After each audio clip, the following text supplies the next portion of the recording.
स्वागत है इस नए विश्लेषण में। आज हम एक डेटाबेस क्वेरी के बेहद रोमांचक सफ़र पर निकलने वाले हैं। ये कहानी है डेटा की कठोर छंटाई की, जिसे हम एलिमिनेशन कहते हैं। डेटा को आखिर कितनी एफिशिएंटली प्रोसेस किया जा सकता है, आज हम उसकी एक बहुत ही शानदार और हैरत अंगेज प्रोसेस को अनकवर करेंगे। चलिए सीधे शुरू करते हैं। शुरुआत करते हैं एक मैसिव डेटा सेट से। जरा इस नंबर पर गौर कीजिए, 9.5 बिलियन यानी 9.5 अरब रोज। ये हमारे एड इवेंट्स का डेटा है जो पिछले 455 दिनों के इतिहास को रिकॉर्ड किए हुए है। ये कोई छोटा मोटा स्प्रेडशीट नहीं है। रोजाना 370 गीगाबाइट्स का विशाल डेटा भंडार जनरेट हो रहा है। इसका स्केल सच में बहुत बड़ा है। लेकिन यहां दिमाग चकराने वाली बात सामने आती है। जब इस 9.5 अरब रोज के पहाड़ से सिर्फ 6 दिन का रेवेन्यू और इंप्रेशंस मांगा जाता है, तो रिजल्ट आने में कितना टाइम लगना चाहिए? मिनटों? घंटों? जी नहीं, रिजल्ट आता है सिर्फ 314 मिलीसेकंड्स में। 1 सेकंड के आधे हिस्से से भी कम टाइम। ये लिटरली अनबिलीवेबल है।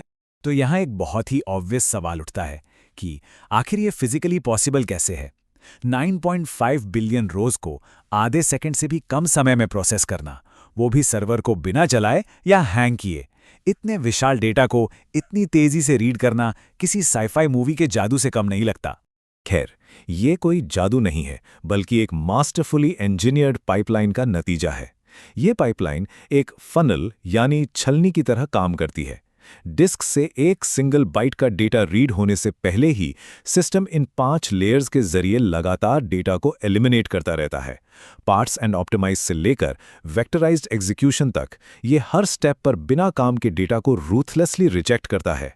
पहले 2 स्टेप्स हैं ऑप्टिमाइजेशन के। यहाँ कुछ ही माइक्रोसेकंड्स में इंटरनल पार्सर और ऑप्टिमाइजर अपने रूल्स लगाते हैं। कॉलम प्रूनिंग, कंट्री और क्लिक्स जैसे अनावश्यक कॉलम्स को इंस्टेंटली ड्रॉप कर देता है।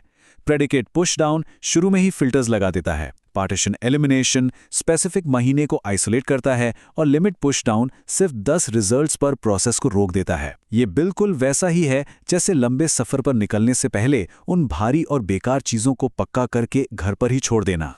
अब यहाँ सबसे पहले फिजिकल एलिमिनेशन का मैजिक देखते हैं।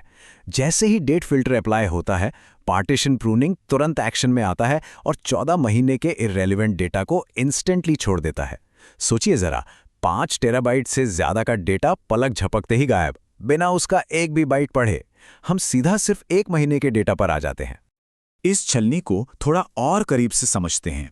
पार्ट प्रूनिंग फेज में सिस्टम के पास एक बेहद छोटा सा इंडेक्स होता है जिसमें सिर्फ मिनिमम और मैक्सिमम डेट्स होती हैं। ये छोटा सा इंडेक्स ही तय कर देता है कि क्या डेटा के बड़े चंक्स को कंप्लीटली बाईपास किया जा सकता है या नहीं। अगर क्वेरी की डेट्स पार्ट की डेट से ओवरलैप नहीं करती, तो इंजन उसे वहीं स्किप कर देता है। कितना स्मार्ट अप्रोच है ना? उसके बाद आता है प्राइमरी इंडेक्स लुकअप। ये बिल्कुल एक सटीक सर्जिकल स्ट्राइक जैसा है। इंजन रैम में मौजूद एक स्पार्स प्राइमरी इंडेक्स का उपयोग करता है। यहाँ पूरे डेटा को रैंडमली छानने के बजाय सिस्टम ठीक 8192 रोज के स्पेसिफिक ग्रैन्यूल्स को टारगेट करता है। और ये ग्रैन्युलर लेवल टारगेटिंग काम कैसे करती है? एक तीव्र बाइनरी सर्च उन सभी ग्रैन्यूल्स को पूरी तरह छोड़ देती है जिनकी डेट्स हमारी क्वेरी से मैच नहीं करती। एक ही झटके में हजारों और रोज तुरंत एलिमिनेट हो जाती हैं, और वो भी सिस्टम की थोड़ी सी भी एनर्जी वेस्ट किए बिना। अब फाइनली हम डेटा पढ़ने के बेहद करीब पहुंच चुके हैं। यहाँ मार्क फाइल्स बिल्कुल सटीक जीपीएस कोऑर्डिनेट्स की तरह काम करती हैं। ये सिस्टम को सीधे उन फाइल्स के करेक्ट बाइट ऑफसेट्स पर ले जाती हैं जहां से जरूरी डेटा एक्चुअली शुरू होता है, जैसे इवेंट टाइम बाइट 800 पर या रेवेन्यू बाइट 18432 पर। इस एक्यूरेसी का सीधा मतलब है कि डिस्क आईओ में एक नैनो सेकंड भी वेस्ट नहीं हो रहा। और यहाँ एक और बड़ा ट्विस्ट आता है, कैश का चीट कोड। अगर सिस्टम पहले भी ऐसी ही मेहनत कर चुका है, तो वो दोबारा ये सब बिल्कुल नहीं करेगा। क्वेरी रिजल्ट कैश से लेकर ओएस पेज कैश तक, ये 4 लेयर्स किसी भी क्वेरी को रास्ते में ही इंटरसेप्ट कर सकती हैं। इनका कमाल ये है कि एक 500 मिलीसेकंड के एग्जीक्यूशन टाइम को ये सीधा 10 मिलीसेकंड से भी कम पर लाकर खड़ा कर देती हैं, बिल्कुल किसी वीडियो गेम के चीट कोड की तरह। पर चलिए मान लेते हैं कि कैश में डेटा नहीं मिला, तब क्या होगा? ऐसे सिनेरियो में डिस्क से बेहद छोटे कंप्रेस्ड ब्लॉक्स निकाले जाते हैं, फिर उन 18 किलोबाइट के कंप्रेस्ड ब्लॉक्स को सीधा रैम में 62.5 किलोबाइट के अनकंप्रेस्ड रॉ अरेस के रूप में खोल दिया जाता है। ये अनपैक करने का प्रोसेस इनक्रेडिबली फास्ट होता है। यहाँ ट्रेडिशनल डेटाबेसेस और इस आधुनिक क्लिक हाउस इंजन के बीच का फर्क बिल्कुल साफ दिखाई देता है। पुराने सिस्टम्स एक एक रो करके धीमे और थका देने वाले लूप्स का इस्तेमाल करते हैं, लेकिन ये नया वेक्टराइज्ड इंजन एक ही वक्त पर पूरे के पूरे डेटा एरेज को साइमल्टेनियसली प्रोसेस करता है। एकदम अलग ही लेवल की एफिशिएंसी सामने आती है। आखिर ये साइमल्टेनियस प्रोसेसिंग इतनी तेजी से होती कैसे है? जवाब है वेक्टराइज्ड एग्जीक्यूशन और सिमडी यानी single instruction multiple data. Engine CPU level पर इस शक्तिशाली टेक्निक का इस्तेमाल करता है।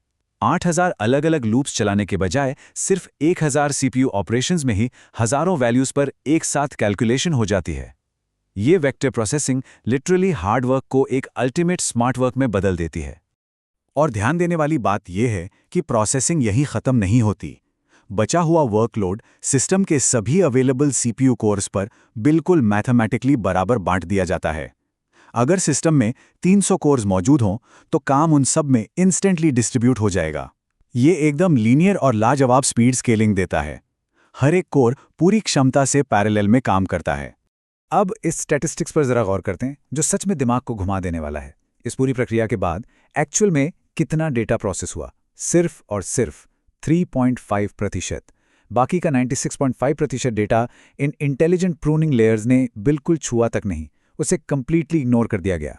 यही वो एग्जैक्ट पॉइंट है जहां इस अनबिलीवेबल स्पीड का असली राज छिपा है। आइए इस फ्रैक्शन ऑफ अ सेकंड की पूरी फाइनल टैली देखते हैं। टोटल टाइम लगा 314 मिलीसेकेंड्स।